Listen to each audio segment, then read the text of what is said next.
नमस्कार दोस्तों, स्वागत है आपका अपना ही यूट्यूब चैनल टुडे एग्जाम पर। दोस्तों, जैसा कि आज है आपका 17 अगस्त 2023 और आज जो है CHSL का एग्जाम था। फर्स्ट शिफ्ट की एग्जाम समाप्त हो गई है। फर्स्ट शिफ्ट के एग्जाम में जीके जीएस और इंग्लिश के जो भी एंटो सैनो फ्रेज पूछा गया सभी प्रश्नों को लेकर के आ गया हूं। दोस्तों, जैसा कि आप जानते हैं, मैं आपको 100% ओरिजिनल प्रश्नों के साथ साथ important fact to fact extra fact दूंगा जो आने वाले किसी भी एग्जाम के लिए रामबाण साबित होगी और हो रही है। तो चलिए दोस्तों, शुरू करते हैं आज का ये वीडियो। पहला जो एक प्रश्न पूछा गया, सबसे पहले दो भाइयों को बहुत बहुत धन्यवाद। एक का नाम है अमित कुमार और दूसरे का नाम है ऋषि, जिन्होंने ये सारे के सारे प्रश्न जो है मुझे एक एक करके व्हाट्सएप पे मैं याद दिलाता गया और इन्होंने जो है बताता गया। तो सभी प्रश्न पूरे ओरिजिनल हैं और 25 के 25 प्रश्न पूरे हो गए हैं और इंग्लिश के 9। तो आप यहाँ पे 34 प्रश्नों को देखेंगे आज के इस वीडियो में। ठीक है भाई। BBC स्पोर्ट्स वुमेन 2022 किसे चुना गया? ये रिपीट किया हुआ क्वेश्चन है। मीराबाई चानू को जो है 2022 के लिए BBC sports women of the year चुना गया था भारत के लिहाज से। तो ये बात आपको ध्यान रखना है। इनके अलावा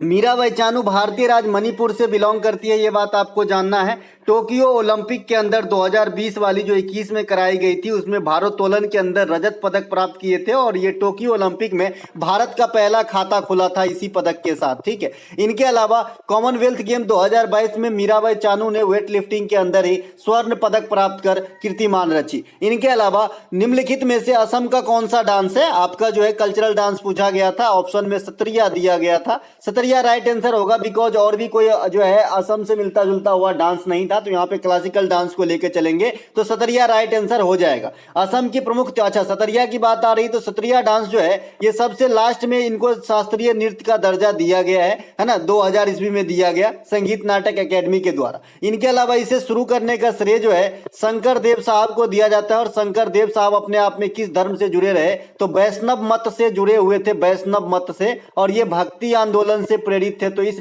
लिहाज से, इस नृत्य के लिहाज से आपसे पूछता है कि ये किस आंदोलन से जुड़ा हुआ है, तो आपको बताना है भक्ति आंदोलन से। इसके अलावा जतीन गोस्वामी, इनके जो है आपके प्रमुख कैरेक्टर हैं, तो इनको जरूर ध्यान रखेंगे। जो भी गोस्वामी सरनेम होते हैं लगभग आपका सत्रिया से है। बोरबयान सरनेम ये भी सत्रिया से है।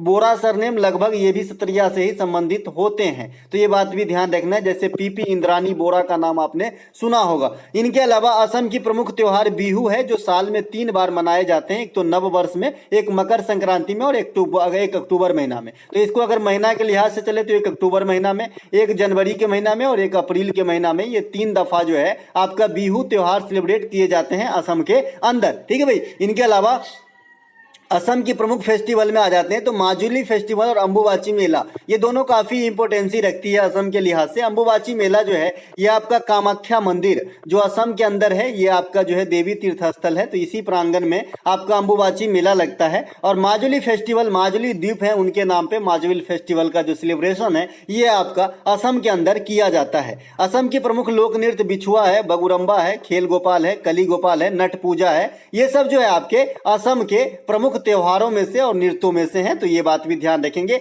बाद बाकी असम का शोक जो है ब्रह्मपुत्र नदी को कहा जाता है। फिर से पूछा गया जगजीत सिंह किससे संबंधित है? वो दौलत भी ले लो, वो शोहरत भी ले लो वाला, तो ये आपका गजल से संबंधित है। जगजीत सिंह साहब बहुत बड़े गजल के कलाकार हैं। इनकी पत्नी चित्रा सिंह है, जैसे कि आज भी जो है जीवित है चित्रा सिंह, और जगजीत सिंह जो है वो हमारे बीच में नहीं रहे। और यूं कहे कि जगजीत सिंह का लाइफ जो है बड़ा डिफिकल्टी भरा रहा मेरे हिसाब से, तो क्योंकि जिंदगी में सब कुछ पाने के बाद भी कुछ भी नहीं रहा इनके पास। जैसा कि आप जानते ही होंगे कि इनका इकलौता पुत्र का भी जो है एक्सीडेंट में मृत्यु हो गया था। जगजीत सिंह को 2003 में भारत सरकार के द्वारा पद्म भूषण से सम्मानित किया गया था, तो ये बात भी ध्यान रखेंगे। गजल के अन्य कलाकार में बेगम अख्तर, इसे गजलों की रानी कहा जाता है। जैसे आपने ठुमरी की रानी गिरजा देवी को सुने होंगे, उसी प्रकार से गजलों की राजधानी जो है, राजधानी नहीं, रानी, क्वीन है ना, तो बेगम अख्तर को कहा जाता है। ठीक है भाई। इनके अलावा गजल से संबंधित भारतीय कलाकार मन्ना डे साहब है। सुरैया है, सुरैया हिंदी पिक्चर में काफी पॉपुलर है। इनके अलावा भूपेंद्र सिंह, जगजीत सिंह, चित्रा सिंह जो जगजीत सिंह की पत्नी है, पंकज उधास है ना, चांदी जैसे रंग है तेरे वाले। इनके अलावा अनूप जलोटा, इनके अलावा चंदन दास, ये सब जो है कुछ गजल के प्रमुख कलाकार हैं। ये गजल के अलावा और भी राग में गाना गाते हैं, जैसे अनूप जलोटा साहब भजन सम्राट भी कहे जाते हैं। इसके अलावा कर्नाटक संगीत के प्रमुख कलाकार पुरंदर दास, त्यागराज, मुथुट्वर दीक्षित स्वामी, श्यामा शास्त्री, एम सुब्बा लक्ष्मी ही वही कलाकार हैं जिनको 1998 में भारत रत्न से सम्मानित किए गए और ये म्यूजिशियन प्रथम बने जिन्हें भारत रत्न जैसी आवाज अवार्ड दिया गया था। इनके अलावा हिंदुस्तानी शास्त्रीय संगीत के कलाकार देख लेते हैं, जैसे गंगूबाई हंगल है, पंडित जसराज है, भीमसेन जोशी साहब है, किराना घराना है, इनका घराना पूछता है, विष्णु दिगंबर पुलुस्कर साहब है ना। इनके अलावा कुमार गंधर्व हैं। तो ये सब जो है आपको ध्यान रखना है। इनके अलावा आपसे पूछा गया है खो खो खेल में कुल कितने खिलाड़ी होते हैं। पहले हल्का हल्का क्वेश्चन लूंगा, फिर बाद में भारी भारी क्वेश्चन, क्योंकि बच्चे को भारी क्वेश्चन देर से याद होता है। और जो ऋषि है वो बोल रहा हूँ पहले पेट पूजा करता हूँ तब याद आएगा, है ना। तो जैसे जैसे खाना खाया वैसे वैसे बताया है ना भाई। तो जो खो खो का खेल है इसमें 12 खिलाड़ी होते हैं, रिजर्व में होते हैं लेकिन 3 खिलाड़ी। तो एट फील्ड पे अगर पूछा गया होगा कि खो खो के खेल में फील्ड पे कितने खिलाड़ी मौजूद होते हैं, तो आपको 9 आंसर देना है। अगर रिजर्व सहित पूछा गया होगा तो फिर 12 आंसर देना है। तो डिपेंड करता है कि ऑप्शन में क्या था। क्रिकेट में बात करें तो क्रिकेट, फुटबॉल और हॉकी इन तीनों में 11 खिलाड़ी होते हैं। रग्बी फुटबॉल में 15 खिलाड़ी होते हैं। इसके अलावा बास्केटबॉल में 5, वॉलीबॉल में 6, बेसबॉल में 9 और पोलो में 9 खिलाड़ी होते हैं। तो ये सभी बातों को ध्यान रखेंगे। इनके अलावा पाल वंश किस धर्म को फॉलोअर थे, किस धर्म के फॉलोअर थे या फिर किस धर्म के मानते थे, इस प्रकार से क्वेश्चन आपसे पूछा गया है। तो पाल धर्म देखिए बहुत ही शक्तिशाली वंश हुआ अपने समय का पाल, है ना। तो ये जो है बौद्ध धर्म को फॉलो करते थे। पाल का मतलब रक्षक होता है, जिनसे इनका नाम पाल पड़ गया, ठीक है भाई। तो ये जो है बौद्ध धर्म को फॉलो करते थे। बौद्ध धर्म के भी 2 शाखा है, जैसे मैंने आपको बता रखा है। एक तो महायान शाखा है और एक आपका हीनयान शाखा है। तो महायान शाखा को फॉलो करते थे पाल शासक, है ना। कनिष्क भी महायान शासक, कनिष्क शासक जो हुए ये भी महायान शाखा को ही फॉलो करते थे। उसी प्रकार से जैन धर्म में भी दो पहलू हैं, एक तो आपका दिगंबर है और एक आपका श्वेतंबर है। तो दोनों को ध्यान रखेंगे। बौद्ध धर्म के भी 2 हैं और जैन धर्म के भी 2 हैं। आफ्टर जो है डेथ हो जाने के बाद जब बट जाती है बौद्ध धर्म और जैन धर्म, तब आपको जो है इस प्रकार की बंटवारा मतों में बट गए थे। इनके अलावा ब्रह्म समाज भी बाद में 2 भागों में बट गए थे। आदि ब्रह्म समाज जैसे आपने सुना होगा देवेंद्रनाथ टैगोर के हिस्से में गए थे। तो ये बात सब कुछ जो है आप क्रमबद्ध ध्यान रखेंगे तो एग्जाम में काम आएगी। पाल वंश के संस्थापक कौन थे, तो ये गोपाल थे। पाल वंश के अधिकांश शासक जो है महायान बौद्ध धर्म के जो एक शाखा है उनको फॉलो कर देते। पाल वंश के संस्थापक गोपाल ने बिहार के ओदंतपुरी में एक मठ का निर्माण करवाया था। ये भी क्वेश्चन आपके अलग से पूछे जाते हैं। गोपाल यानी जो पाल वंश के संस्थापक थे, इन्होंने त्रिपक्षीय संघर्ष में भाग लेते हैं। बड़ा ही इंपॉर्टेंट पॉइंट है ये कि त्रिपक्षीय संघर्ष में किस किस वंश ने जो है भाग लिया था। तो आप क्या कहोगे, पाल, प्रतिहार और राष्ट्रकूट। किस चीज के लेके भाई, सोना को लेके नहीं।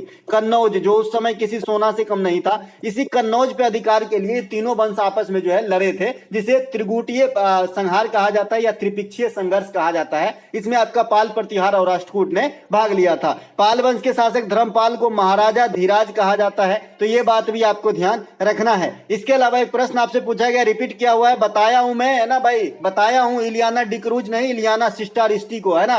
तो ये कौन है भाई, आपसे पूछा गया है कि किस ओडिसी नृत्यांगना को 2006 में पद्मश्री अवार्ड से सम्मानित किया गया था। तो इसका आंसर है इलियाना सिस्टारिस्टी, ठीक है। तो इसका आंसर है आपका इलियाना सिस्टारिस्टी। क्या है, इलियाना सिस्टारिस्टी। ये इटालियन है ये, और इन्होंने जो है ओडिसी नृत्य के अंदर जो है रुचि लिए थे। इसी कारण 2006 में इनको पद्मश्री से सम्मानित किया गया था भारत सरकार के द्वारा। इनके अलावा 2003 में ओडिसी और भरतनाट्यम के प्रमुख नृत्यांगना सोनल मानसिंह ने पद्म विभूषण जीतकर सबसे कम उम्र में जो है डांसर जिन्होंने पद्म विभूषण जैसे अवार्ड को प्राप्त किया। तो ये भी एक रिकॉर्ड है, इनको भी ध्यान रखेंगे। इनके अलावा अगला एक प्रश्न पूछा गया था कि असम में इनमें से सबसे अधिक किस चीज की उत्पादन होती है। ऑप्शन में आपका हॉट टी था, तो आपका जो है टी हो जाएगा, टी, है ना, टीएस, है ना भाई। इसके अलावा भारत का पहला पेट्रोलियम उत्पादन केंद्र असम के अंदर ही लगाया गया था, डिगबोई के अंदर 1901 ईस्वी में, है ना। जो रिफाइनरी था सबसे पहले असम के अंदर ही लगाया गया था 1901 ईस्वी में। ये बात भी ध्यान रखेंगे। और 1901 ईस्वी से आप एक चीज और याद रख सकते हैं, एक तो डिगबोई में पेट्रोलियम केंद्र लगा और दूसरी जो है नोबेल पुरस्कार की शुरुआत भी आपका 1901 ईस्वी में ही हुआ था। तो ये बात भी ध्यान रखेंगे। इसके अलावा पूर्वोत्तर भारत का प्रथम एम्स जो है ये गुवाहाटी में अभी अभी पीएम मोदी के द्वारा जो है इनॉग्रेशन किया गया है। तो ये बात भी आपको ध्यान रखेंगे। कहां पे भाई, गुवाहाटी के अंदर। इसके अलावा असम में दुनिया की सबसे बड़ी नदी द्वीप जो है माजुली है, जो कौन से नदी में है, तो ब्रह्मपुत्र नदी में आइलैंड है, जो दुनिया की सबसे बड़ी रिवर आइलैंड है। इनके अलावा निम्नलिखित में से कौन सा एक मौलिक कर्तव्य से संबंधित नहीं है। आपके पास 4 ऑप्शन दिए गए थे, बहरहाल इसके ऑप्शन तो नहीं है, लेकिन मैं आपको मौलिक कर्तव्य की की 11 पार्ट बता दिया हूं अपने पेड वाली पीडीएफ क्लास के अंदर, या फिर फ्री वाली एनालिसिस के अंदर, या फिर इससे पहले भी जो मैं कराता था। भाई साहब जो जो चीज आपके एग्जाम में आएंगे वो पहले से प्रिपेयर्ड करके आपके लिए रख दिया हूं, आपका काम है बस उठा के श्रवण करना, ठीक है भाई। तो जो ये मौलिक कर्तव्य है ये सबसे पहले तो कहां से आया था, तो ये आया था हमारे संविधान में, संविधान संशोधन के द्वारा। कब आया था? 1976 में आया था, 42वां संविधान संशोधन हुआ था, और ये स्वर्ण सिंह समिति की अनुशंसा पे आया था। जब शुरुआत में आया तो 10 प्रकार के आया, बाद में 2002 में एक 86वां अमेंडमेंट होता है, इसके तहत जो है शिक्षा वाला एक फंडामेंटल ड्यूटीज और बन जाती है। तो इस प्रकार से 10 से बढ़ के 11 हो गया, जिसे संविधान के भाग 4 में तथा भाग 4 के ए में तथा आर्टिकल 51 के ए में रखा गया है ना, जो रूस के संविधान से लिया गया है। ठीक है, तो ये तो हो गई एंट्री मौलिक कर्तव्य की। अब मौलिक कर्तव्य क्या क्या है ये आपको पढ़ना है। इस पे मैंने 243 का सारा आर्टिकल, 51 का सारा आर्टिकल, 19 का सारा आर्टिकल का एक सेपरेट वीडियो बना दिया हूं। बंधु अगर देख लिए होते तो शायद यहां पे मुझे आप उचक के क्वेश्चन पोस्ट किए होते कि सर ये क्वेश्चन आया था। देखिए इसमें जो है 3 इसके पार्ट दिए गए थे, 3 जो है ये 11 भाग जो है इसमें से 3 चीज दिया गया था, एक नहीं था। आपको बताना था कि कौन सा नहीं है, और जो नहीं था वो बहुत इजी था, जैसे ऋषि ने बताया है ना, तो आराम से हो गए। लेकिन अगर जटिल भी आ जाए कभी तो अगर आपको याद है, कुछ जानकारी है, तब आप आराम से कर पाएंगे। ठीक है भाई, तो पहला जो है आर्टिकल 51 के ए में ये क्या बोलते हैं कि राष्ट्रीय ध्वज जो है, राष्ट्रीय गान जो है उनको सम्मान करना। जैसे कल ही हमने परसों हमने स्वतंत्रता दिवस मनाया है अपना, है ना, और ये कैमा स्वतंत्रता दिवस था। आप लोग मुझे कमेंट कीजिएगा 77वां, 76वां, 75वां, 74वां। ठीक है भाई, तो आप लोग मुझे कमेंट कीजिएगा। इसके अलावा 51 के ए के बी में क्या है कि उन आदर्श वाक्यों को संजोना जिन्होंने हमें देश सेवा के लिए या फिर देश भावना को जागृत किया है। 51 के एक के सी में है अखंडता, एकता और संप्रभुता की रक्षा करना। 51 के एक के डी में है कि रक्षा के लिए जरूरत पड़ने पे देश सेवा में भाग लेना। इसके अलावा अगला है कि महिलाओं का सम्मान वगैरह करना। इस चीज की झलक आपको आर्टिकल 47 में डीपीएसपी के अंदर सेम चीज मिल जाएगा। इसके अलावा हमारी मिली जुली संस्कृति की समृद्ध विरासत की जो है संरक्षण करना एफ में दिया गया है। वन जील और पर्यावरण संरक्षण करना ये हमारा आर्टिकल 48 में मिल जाएगा डीपीएसपी के अंदर। इसके अलावा 51 के एक एच में कहता है कि वैज्ञानिक सोच, मानववाद, दार्ढ और सुधार की विकास करना। तो जो सतत विकास लक्ष्य रखा गया है ये भी डीपीएसपी में है। तो अगर आप संविधान को अच्छे से समझेंगे तो एक चीज को कई बार रिपीट किया गया है ना, कई बार जो है एक चीज को आपको दोहराया गया है। हाँ, मिलता जुलता स्रोत जरूर है, एग्जैक्ट तो नहीं है, एग्जैक्ट होता तो क्यों दोहराता भाई, लेकिन अलग अलग जगह पे, जैसे आपने शिक्षा के 3 जगह व्याख्यान देखना है, आर्टिकल 21 के ए में देखना है, इसके अलावा आर्टिकल आपको 45 में देखना है, आर्टिकल 51 के ए के 11 में देखना है। तो ये 3 जगह आपको शिक्षा देखना है। यही चीज मैं बार बार बताता हूं कि इससे क्या होती है, आपकी जो नॉलेज भी बढ़ती है और याद रखने में काफी सहूलियत होती है अगर आप चीजों को रिलेट कर पाए तो।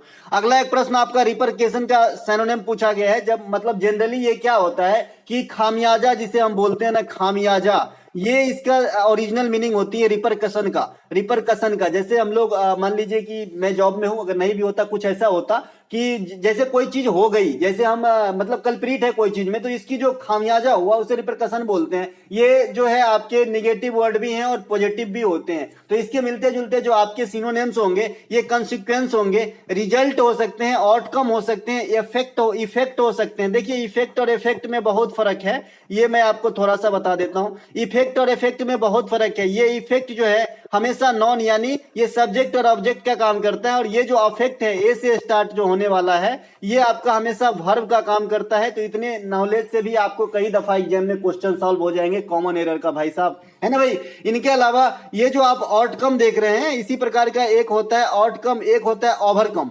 ओवरकम होता है काबू पाना किसी चीज पे, ठीक है, और आउटकम माने होता है परिणाम। तो ये भी थोड़ा सा समझिए। इनके अलावा जिंद अवस्था किस धर्म के पुस्तक है, रेलवे की याद आ गई है एसएससी को आज, ये रेलवे की क्वेश्चन है ना भाई। और कई दफा मैंने जिंद अवस्था पारसी का प्रमुख ग्रंथ है ये बता दिया है, जहां पे मैंने बलवन को एक्सप्लेन किया है कि भाई नवरोज त्योहार जो है ये आपका पारसी धर्म का त्योहार है नवरोज, जिसकी शुरुआत किसने करा था, तो बलवन ने करा था। तो जिंद अवस्था पुस्तक भी पारसी का है ना। और अगर आपसे पूछे कि भारत में प्रथम पारसी कांग्रेस के अध्यक्ष कौन थे, तो दादा भाई नौरोजी। दादा भाई नौरोजी क्या थे भाई, पारसी थे, ठीक है भाई। इनके अलावा यह पारसी का प्रमुख ग्रंथ है कौन सा, जिंद अवस्था। एक तो राह होता है ना, जिस प्रकार से बाइबल ईसाई का है ना, गीता हिंदू का है, और आपका कुरान जो है इस्लाम धर्म के जो समुदाय है इस्लाम धर्म, इनके जो है प्रमुख ग्रंथ है। उन्हीं प्रकार से जो आपका जिंद अवस्था ये पारसी धर्म समुदाय के लोग जो हैं उनके प्रमुख ग्रंथों में से हैं, तो इन्हें भी ध्यान रखेंगे। और नवरोज का त्योहार बलवन की है, ये तो 2000 करोड़ वाली एग्जाम में पूछा गया है। इनके अलावा CSR की कुल, अब इससे आगे मैं राइटिंग पढ़ ही नहीं पा रहा हूँ। ये अमित का ये राइटिंग जो है ना पूरा डॉक्टर के स्टाइल में लिखा, तो मैं जो है बहुत सारे चीज एक दो क्वेश्चन तो पढ़ ही नहीं पाया है ना, बाद बाकी जितने भी पढ़ पाए सभी जो है लेकर के आया हूँ। तो CSR से क्या क्वेश्चन आया था आप लोग बताइएगा, इसका कुछ पूछा था या फिर टोटल जो इनकी इनकम है ये पूछा था, ये टोटल ब्रांच पूछा था, कुछ ऐसा पूछा था, बताइएगा। डिस्ट्रॉय का सिनोनिम, डिस्ट्रॉय मतलब तो समझते हैं ना कि नस्ता नाबूद कर देना। डिस्ट्रॉय मतलब मिटा देना, नाश कर देना, डिमोलिश कर देना, इरेडिकेट कर देना, क्रूज कर देना, एनहिलेट कर देना, है ना। इसके अलावा जो आपका डिवेस्टेटिव मोड में ले जाना, तो इस प्रकार से आपका डिस्ट्रॉय का मीनिंग हो जाएगा। ठीक है भाई, डिस्ट्रॉय माने एकदम खराब कर देना भाई, डिस्ट्रॉय कर देना। इसके अलावा सोनपुर मेला किस राज्य एवं मंदिर से संबंधित है, तो भाई सोनपुर मेला तो आप पकड़ लिए बिहार से। बिहार समझने से आपका आंसर फुलफिल मिल जाता था, क्योंकि एक ही ऑप्शन में बिहार था, बाद बाकी अन्य स्टेट दिए गए थे। आपको बता रखे हैं कि भाई इंडिया में मेला कई है जो आपके फेमस हैं, जैसे एक सोनपुर मेला। ये क्यों फेमस है, तो ये विश्व में सबसे बड़ा पशु मेला है। ये इंडिया ही नहीं, ये विश्व में सबसे बड़ा पशु का मेला है सोनपुर मेला, जो बिहार के सोनपुर में लगते हैं, है ना। ये हाजीपुर के पास सोनपुर शहर है बिहार के अंदर। सोनपुर रेलवे मंडल भी, मतलब रेलवे का मंडल भी है, तो ये बात भी ध्यान रखेंगे। तो यहीं पे जो है हरिहर नाथ मंदिर भी है, तो इसी मंदिर के जो है आपने मंदिर से रिलेट करेगा तो हरिहर मंदिर हो जाएगा, और स्थान से रिलेट करेगा तो बिहार के सोनपुर हो जाएगा। और ये दुनिया के सबसे बड़े पशु मेला है। एक हमारा कुंभ मेला है जो हमारा 4 जगह लगता है। ये हमारा प्रयागराज, नासिक, उज्जैन और आपका हरिद्वार में लगता है। तो ये 4 जगह जो लगते हैं, ये इंडिया का सबसे बड़ा मेला है। देखिए अभी मैंने कहा कि पशु मेला सबसे बड़ा है आपका सोनपुर, तो पशु शब्द को हटाएंगे तो मेला सबसे बड़ा बनेगा कुंभ मेला। ये धार्मिक स्नान होती है इसमें। इसके अलावा मेदराम जात्रा मेला, ये दुनिया का इंडिया का दूसरा सबसे बड़ा मेला है कुंभ मेला के बाद। इसके अलावा भगवान जगन्नाथ रथ यात्रा, ये भी एक मेला प्रकार का है। ये कहाँ पे होता है, ये आपका जो है उड़ीसा के अंदर होता है। उड़ीसा के अंदर धनु यात्रा त्योहार भी होता है ना। तो ये सब ध्यान रखेंगे। कुछ मेला वगैरह, सिरपुर मेला जो है आपके कहाँ पे होते हैं, बस्तर में होते हैं। तो ये बात सब आपको ध्यान रखना, छत्तीसगढ़ में होते हैं। बस्तर दुर्गा पूजा होता है बस्तर में, राइट, ठीक है। इसके अलावा क्वेल का सिनोनिम्स पूछा गया आपका। क्वेल का मतलब क्वेंच जैसा होता है, क्वेस जैसे होता है, क्रश जैसे होता है। तो जेम सेम डिस्ट्रॉय का मीनिंग ये भी देगा, है ना। ये अपवाद है कुछ सेंस में, लेकिन ये इसके लिए अंग्रेजी का नियम पढ़ना पड़ेगा। क्विल जो है कुछ सेंस में अलग मीनिंग भी देता है ना। जैसे ओवर जो आपका आउटकम था ना, आउटकम का भी मीनिंग देता है, लेकिन कहीं कहीं। लेकिन ये आपको क्वेल का जो है क्वेस क्रंच आपके ऑप्शन में दिए गए थे, इस प्रकार का मिला जुला हुआ, यही आंसर हो जाएगा। इसके अलावा add fuel to the fire, ये जले पर नमक छिड़कना जैसा है ना। स्थिति को बद से बदतर बना देने वाला सेंस ये भी है। जैसे आपने पहले से ही आटा गीला हो और भी कोई आके कुछ और ऐसा खरा खोटा सुना दिया और मूड खराब हो गया, तो इसे जले पे नमक छिड़कना बोलते हैं। इसके अलावा भारत के अधिकांश हिस्सों पे किस प्रकार के वन है, आज से नहीं 200 करोड़ साल से पढ़ा रहा हूं। ये जो है आपके उष्णकटिबंधीय पर्णपाती वन जो है भारत के अधिकांश हिस्से पे है। और पर्णपाती वन और सदाबहार वन में क्या फर्क होती है, इसे हम कैसे नाम डिसाइड किए, ये भी हम आपको बता चुके थे कि भाई पर्णपाती वन और सदाबहार वन में जो है कैसे हम जो है इसको मतलब बनाते हैं कि भाई ये पर्णपाती वन होगा और ये सदाबहार वन होगा। देखिए अभी जो एक आपके पास ये छोटा सा वन बनाया है मैंने, है ना। तो ये जो है आपका ये सदाबहार वन का उदाहरण है, जिसमें एक में पत्ते लग रहे हैं, एक में पत्ते झड़ गए हैं और एक में फल लग रहे हैं या फूल लग रहे हैं, ठीक है। तो सदाबहार कहने का मतलब कभी भी सूना सपाटा नहीं दिखता है, हमेशा हरा भरा दिखता है, एवरग्रीन रहती है। भैया क्यों, क्योंकि कोई पेड़ जो है पत्ते गिरा रहे हैं, कोई पेड़ जो है पत्ते लगा रहे हैं, कोई फूल आ रहा है, कोई फल आ रहा है, कोई फल पक रहे हैं। तो ऐसे में क्या होती है कि एक साथ जो है आपको सून नहीं दिखेगा, तो ऐसे वन को हम सदाबहार वन कहते हैं। और जो पर्णपाती वन होते हैं इसके एक टाइम पीरियड फिक्स है कि एक बार जो है एकदम लहलहाता हुआ दिखेगा, है ना। और एक ऐसा समय आएगा कि पूरा पतवन जो है नीचे में गिरे हुए पड़ा मिलेगा, मतलब पत्ता झड़ जाता है साल में एक बार, ठीक है। तो इसे पर्णपाती वन कहते हैं। और भारत में अधिकांश वन जो है पर्णपाती वन प्रकार के ही हैं, ठीक है भाई, जिसमें शीशम वगैरह की पेड़ जो है प्रमुख है। शीशम की लकड़ी काफी मजबूत होती है, घर की दरवाजा बनाए होंगे आप, है ना भाई। तो ये जो है आपके पर्णपाती वन के उदाहरण है। अब इसे हम वर्षा से रिलेट करते हैं कि भाई वर्षा के अकॉर्डिंग ये क्वेश्चन आपके एग्जाम में पूछा जाता है। तो बताइएगा कि जो उष्णकटिबंधीय सदाबहार वन होते हैं उसमें जो औसत वर्षा होती है, जो एवरेज रेन होती है, रेनफॉल, ये आपका आपका 200 सेंटीमीटर से अधिक होती है सालाना अर्ली,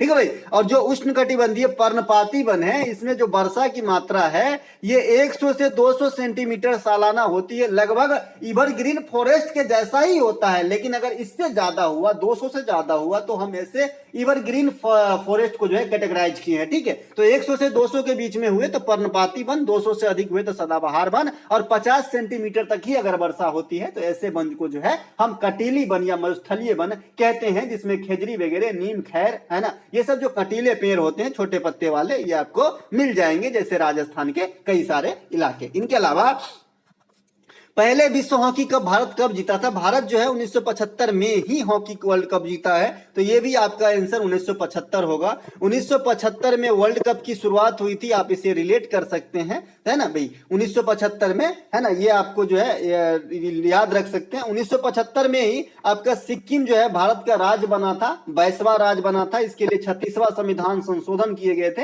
ये बात भी ध्यान रख सकते हैं। 1975 में ही आंतरिक मामले के गड़बड़ी के आधार पे देश में आपातकाल लगा था इंदिरा गांधी के समय, तो ये बात भी आप जो है ध्यान रख सकते हैं। 1975 बहुत इंपॉर्टेंट है हमारे लिए। इनके अलावा ओलंपिक में भारत को पहला स्वर्ण पदक हॉकी में ही मिला था 1928 में, एम्स्टर्डम के अंदर जो है ये ओलंपिक हुआ था, और 1928 से लेकर 1980 तक भारत ने हॉकी के अंदर 8 स्वर्ण पदक जीते, है ना, 8 स्वर्ण पदक जीते। अपने पास मात्र 10 स्वर्ण पदक है, 8 हॉकी का है, एक अभिनव बिंद्रा साहब का और एक नीरज चोपड़ा साहब का है, मात्र 10 मतलब जो है ओलंपिक में गोल्ड है हमारे पास। हॉकी वर्ल्ड कप 2023 के विजेता जो करंट सेक्शन से है, तो ये आपका जर्मनी साहब हैं और उपविजेता बेल्जियम भाई साहब हैं। इनके अलावा हॉकी वर्ल्ड कप में सबसे अधिक बार जो जीते हैं, ये सबसे सफल टीम जो है पाकिस्तान रहा है, जैसे क्रिकेट वर्ल्ड कप में ऑस्ट्रेलिया। इनके अलावा एक कूलम्ब कितने इलेक्ट्रॉन के बराबर होते हैं, इस प्रकार के क्वेश्चन आए हैं, तो 6.25 गुने 10 के पावर 18 ये जो है आपका एक कूलम्ब का वैल्यू होता है। इनके अलावा एवोगाड्रो संख्या आपसे पूछा जाता है 6.022 गुने 10 के पावर 23। प्लांक कांस्टेंट एच का वैल्यू 6.6 गुने 10 के पावर -34 जूल सेकेंड जो है आपका प्लांक कांस्टेंट का मान होता है। कृषि में किस प्रकार की बेरोजगारी उत्पन्न होती है? तो प्रच्छन्न बेरोजगारी या मौसमी बेरोजगारी उत्पन्न होती है। अर्थव्यवस्था के उतार चढ़ाव से जो उत्पन्न बेरोजगारी को हम जो है चक्रीय बेरोजगारी कहते हैं, ध्यान रहेंगे। इनके अलावा प्रच्छन्न बेरोजगारी क्या होती है कि स्थिति से मतलब आवश्यकता से ज्यादा आदमी को काम देना। मैंने बताया था कि एक आदमी मान लीजिए कि चार पेन रोज बना सकता है और एक कंपनी में 20 पेन बनाया जा रहा है, लेकिन उसमें 10 आदमी को डिपोट कर दिया गया है, तो आदमी जो है अपने क्षमता का पूरा यूटिलाइज नहीं कर पा रहा है, और ऐसे में इस आदमी के पास बेरोजगारी होती है क्योंकि दूसरा काम नहीं होता है, तो उनको लगता है कि मैं रोजगार में भी हूं, और अंदर से वो रोजगार से हीन हो रहा होता है, यानी ये बेरोजगार रहता है। ठीक है भाई, तो ऐसे को प्रच्छन्न बेरोजगारी कहते हैं। मौसमी बेरोजगारी जो है एक निश्चित मौसम के दौरान उत्पन्न होती है, जो कृषि सेक्टर में होती है। तो इस प्रश्न का आंसर प्रच्छन्न और बेरोजगार मौसमी दोनों हो सकता है, डिपेंड करता है कि दोनों कौन था। अगर दोनों है तो फिर मौसमी आंसर लगाना है भाई। इनके अलावा बेरोजगारी दर निकालने के लिए क्या करते हैं कि जो बेरोजगार रहता है उसको टोटल श्रमिक से भाग देके 100 से गुना कर देते हैं, बेरोजगारी दर किसी भी देश, किसी भी कल्चर, किसी भी समुदाय का निकल जाता है। निम्नलिखित में से कौन सा एक डीपीएसपी का विचारधारा नहीं है, नीति निर्देशक तत्व का विचारधारा नहीं है? ऑप्शन में आपका गांधीयन था, समाजवादी था, नेहरूवादी था, स्वतंत्रता था। मैं तीनों दिख रहा हूं, लेकिन यहाँ नेहरूवादी का कोई जिक्र जो है नहीं है हमारे संविधान के अंदर, है ना भाई। इनके अलावा नेहरूवादी का तो है ना जिक्र भाई, नेहरूवादी स्वतंत्रता का जो है नेहरूवादी आंसर होगा मेरे ख्याल से। आप लोग बताइएगा कि इसका क्या आंसर लगाओगे, है ना। इनके अलावा एक चीज और पूछा गया है कि कौन सा अनाज जो है पेट में अम्ल का ज्यादा निर्माण करेगा? मूंगफली, गेहूं, चना, जौ। इसके हिसाब से मैं मूंगफली के साथ जाऊंगा, ज्यादा प्रोटीन मिलती है भाई साहब, इसकी जटिल प्रक्रिया है टूटने की, तो अम्ल का निर्माण यही ज्यादा करेगा। बाद में मूंगफली में बात करें तो पेंथेनिक एसिड वगैरह भी पाया जाता है। चलेंगे हम अगले वीडियो में मिलेंगे, तब तक के लिए जय हिंद। ये पीडीएफ आपको टेलीग्राम पे मिलेगी। दोस्तों एक बाल्ड भी आया था, ये ब्लाड जो नीचे दिख रहा है, मैं छूट गया इनको, एक ब्लाड आया था, इसका मतलब होता है एक लंबी कविता, है ना भाई, ब्लाड, है ना, एक लंबी कविता, है ना भाई। तो ये बात भी ध्यान रखेंगे। चलते हैं, मिलेंगे अगले वीडियो में। जय हिंद दोस्तों।